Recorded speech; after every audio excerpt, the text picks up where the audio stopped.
नमस्कार, मेरा नाम है आसिफ असरार और आप देख रहे हैं द फोर्थ पिलर। आप सभी को गणतंत्र दिवस की हार्दिक शुभकामनाएं। गणतंत्र दिवस के मौके पर हम जानेंगे कि आखिर हमारे संविधान के निर्माण में संविधान सभा में क्या कुछ कहा था। आज की यह वीडियो इसी पर आधारित है, तो चलिए शुरू करते हैं। रामचंद्र गुहा अपनी किताब भारत गांधी के बाद में लिखते हैं, 30 की दशक के शुरुआत से ही कांग्रेस ने इस बात पर जोर देना शुरू कर दिया था कि भारत के लोग अपना संविधान खुद बनाएंगे। सन 1946 में लॉर्ड वेवेल आखिरकार इस मांग पर सहमत हो गए।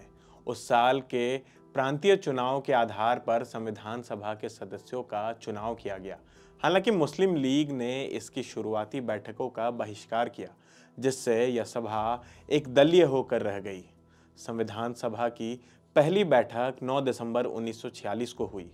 फिजा में उम्मीदों की एक लहर सी थी। नेहरू और पटेल जैसे कांग्रेस के अग्रणी नेता अगली कतारों में बैठे थे, लेकिन ये दिखाने के लिए कि यह सभा महज एक कांग्रेसी बैठक भर नहीं है। विरोधी पक्ष के नेताओं जैसे बंगाल के शरद बोस को भी उसी पंक्ति में साथ साथ बिठाया गया। एक राष्ट्रवादी अखबार ने लिखा कि गांधी टोपी और नेहरू जैकेटों से भरी सभा में 9 महिला सदस्य भी मौजूद थीं, जो उस सभा को सतरंगी बना रही थी।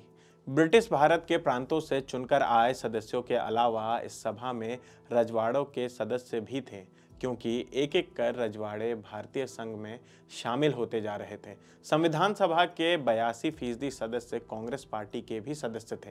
हालांकि कांग्रेस खुद ही एक बड़ी छतरी के समान थी, जिसके अंदर कई तरह के विचारों वाले लोग थे। उसमें कुछ सदस्य नास्तिक थे तो कुछ धर्मनिरपेक्ष, कुछ तकनीकी तौर पर कांग्रेस के सदस्य थे, लेकिन आध्यात्मिक तौर पर उनका जुड़ाव आरएसएस और हिंदू महासभा से था। कुछ अपने आर्थिक दर्शन में समाजवादी थे तो कुछ जमींदार वर्ग के समर्थक।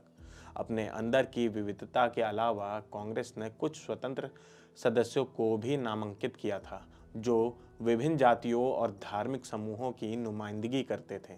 इसके अलावा पार्टी ने महिलाओं की नुमाइंदगी भी सुनिश्चित की। पार्टी ने खास तौर पर कानून के ज्ञाताओं को तरजीह दी। इस तरह से आम जनजीवन से जुड़ा शायद ही कोई विचार हो जिसकी नुमाइंदगी संविधान सभा में न की गई हो। कई मायनों में संविधान सभा के इस सामाजिक आधार पर विस्तार अंग्रेजों द्वारा की जा रही आलोचना का एक सटीक जवाब था।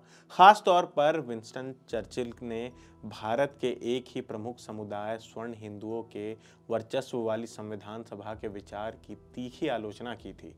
उसके दृष्टिकोण में कांग्रेस भारत की आम जनता का प्रतिनिधित्व नहीं करती थी, बल्कि यह कुछ सक्रिय, संगठित और तेज तर्रार अल्पसंख्यकों की प्रवक्ता थी, जिन्होंने ताकत, धोखाधड़ी या कूटनीति की बदौलत सत्ता हथिया ली थी और आगे बढ़कर उस विशाल जनसमुदाय के नाम पर उस सत्ता का इस्तेमाल कर रहे थे जिनसे उनका समर्थन संपर्क कब का टूट चुका था।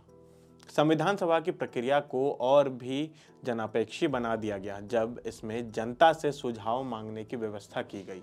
इसके जवाब में सैकड़ों तरह के सुझाव आए, जिसके कुछ नमूने में संविधान के निर्माताओं को उन वर्गों के हितों का अंदाजा लग रहा था और उन्हें इस पर ध्यान देना था। इस तरह एक अखिल भारतीय वर्णाश्रम स्वराज संघ, जो कि कलकत्ता की एक संस्था थी, ने मांग की कि भारत का संविधान प्राचीन हिंदू धर्म ग्रंथों के सिद्धांतों पर आधारित होना चाहिए। गौ हत्या पर प्रतिबंध और बूचड़खानों को बंद करने संबंधी मांग खास तौर पर की गई।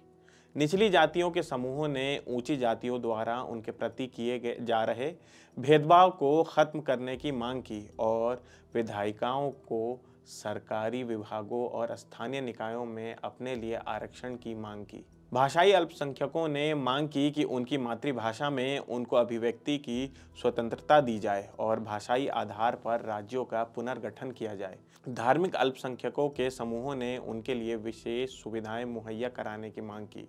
और तो और विशाखापट्टनम के जिला शिक्षक संगठन और बंबई के केंद्रीय यहूदी बोर्ड ने भी अपने लिए विधायिका समेत सभी सरकारी संस्थाओं में उचित प्रतिनिधित्व की मांग की।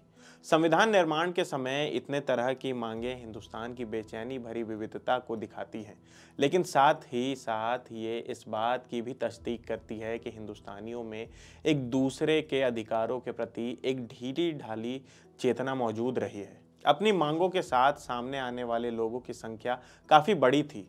वे आपस में बटे हुए भी थे, साथ ही वे अपनी मांगों को जोर शोर से उठा भी रहे थे। भारत के संविधान को हजारों तरह के परस्पर विरोधी दावों और मांगों के बीच सामंजस्य स्थापित करना था। इस गंभीर कार्य के बीच ही देश को कई तरह की उथल पुथल से भी गुजरना पड़ा। संविधान सभा की बैठक 1946 से लेकर 1949 के बीच हुई, जिस दरमियान देश में खाद्यान्नों की कमी, सांप्रदायिक दंगे, शरणार्थियों का पुनर्वास, वर्ग संघर्ष, समांती विद्रोह जैसी घटनाओं से होकर गुजरना पड़ा। जैसा कि एक इतिहासकार ने इस प्रक्रिया पर बड़ी सटीक टिप्पणी की, देश की संविधान सभा आम लोगों के मौलिक अधिकारों को उस वक्त तैयार कर रही थी जब मुल्क मौलिक गड़बड़ियों के नरसंहार से होकर गुजर रहा था। तो फिलहाल इस वीडियो में इतना ही। आप देखते रहिए thefourthpillar.news।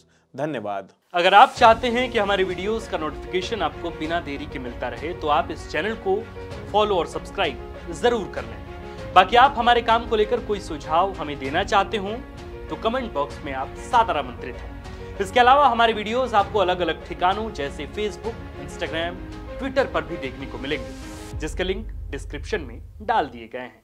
शुक्रिया।